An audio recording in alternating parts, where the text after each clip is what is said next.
the White Elephant. Once upon a time, there lived a herd of 80,000 elephants at the bottom of the majestic Himalayas. Their leader was a magnificent and rare white elephant who was an extremely kind-hearted soul. He greatly loved his mother, who had grown blind and feeble and could not look out for herself. Each day this white elephant would go deep into the forest in search of food. He would look for the best of wild fruit to send to his mother. But, alas, his mother never received any. This was because his messengers would always eat them up themselves. Each night, when he returned home, he would be surprised to hear that his mother had been starving all day. He was absolutely disgusted with his herd. Then one day, he decided to leave them all behind and disappeared in the middle of the night along with his dear mother. He took her to Mount Kandaranat to live in a cave beside a beautiful lake that was covered by gorgeous pink lotuses. It so happened that one day, when the white elephant was feeding, he heard loud cries.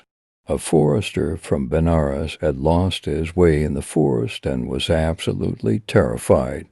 He had come to the area to visit relatives and could not find his way out. On seeing this big white elephant, he was even more terrified and ran as fast as he could. The elephant followed him and told him not to be afraid, as all he wanted to do was to help him. He asked the forester why he was crying so bitterly. The forester replied that he was crying because he had been roaming the forest for the past 7 days and could not find his way out. The elephant told him not to worry, as he knew every inch of this forest and could take him to safety. He then lifted him onto his back and carried him to the edge of the forest, from where the forester went on his merry way back to Benares. On reaching the city, he heard that King Brahmadatta's personal elephant had just died, and the king was looking for a new elephant. His heralds were roaming the city, announcing that any man who had seen or heard of an elephant fit for a king should come forward with the information.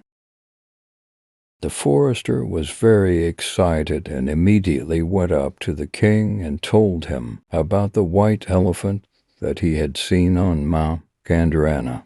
He told him that he had marked the way and would require the help of the elephant trainers in order to catch this fantastic elephant.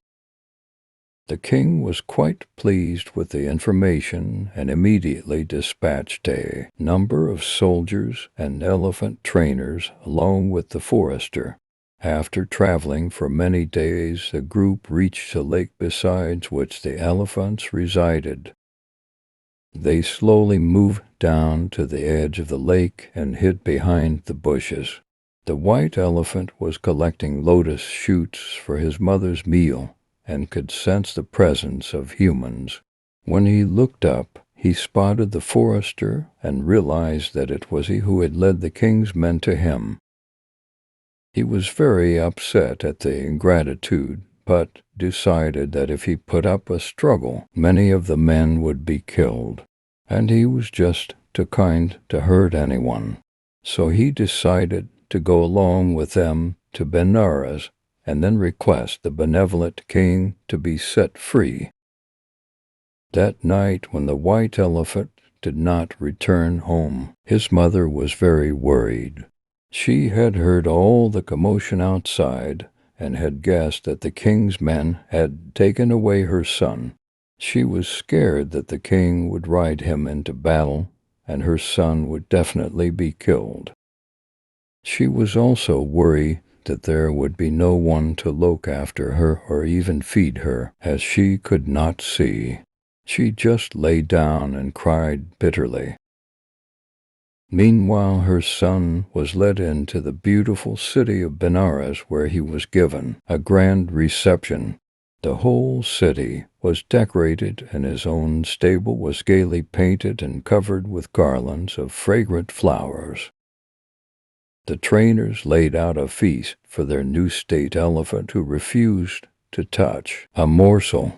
He did not respond to any kind of stimuli, be it the fragrant flowers or the beautiful and comfortable stable. He just sat there looking completely despondent. The worried trainers went straight to report the situation to their king, as they were scared that the elephant would just waste away without any food or water. The king was extremely concerned when he heard what they had to say and went to the stable himself. He offered the elephant food from the royal table and asked him why he grieved in this manner. He thought that the elephant should be proud and honored that he was chosen as the state elephant and would get the opportunity to serve his king. But the white elephant replied that he would not eat a thing until he met his mother. So the king asked him where his mother was. The elephant replied that she was back home on Mount Gandarana and must be worried and hungry, as she was blind and had no one to feed her and take care of her. He was afraid that she would die.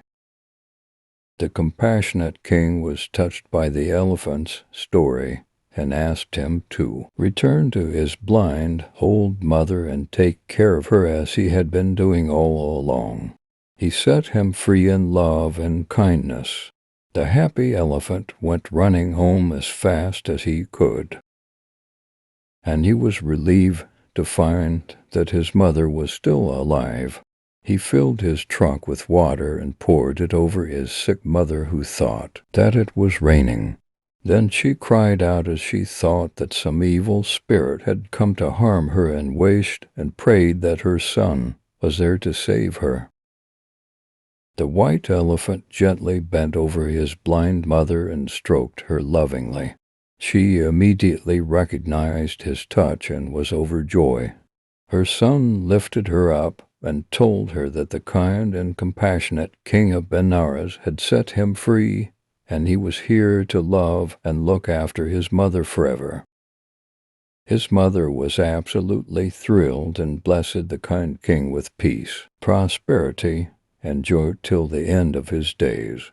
She was so thankful to him for sending her son back home. The white elephant was able to take good care of his mother till the day she died. And when he died himself, the king erected a statue of him by the side of the lake and held an annual elephant festival there in memory of such a caring and noble soul. Moral: always give affection and care to our dear ones. Always respect others' feelings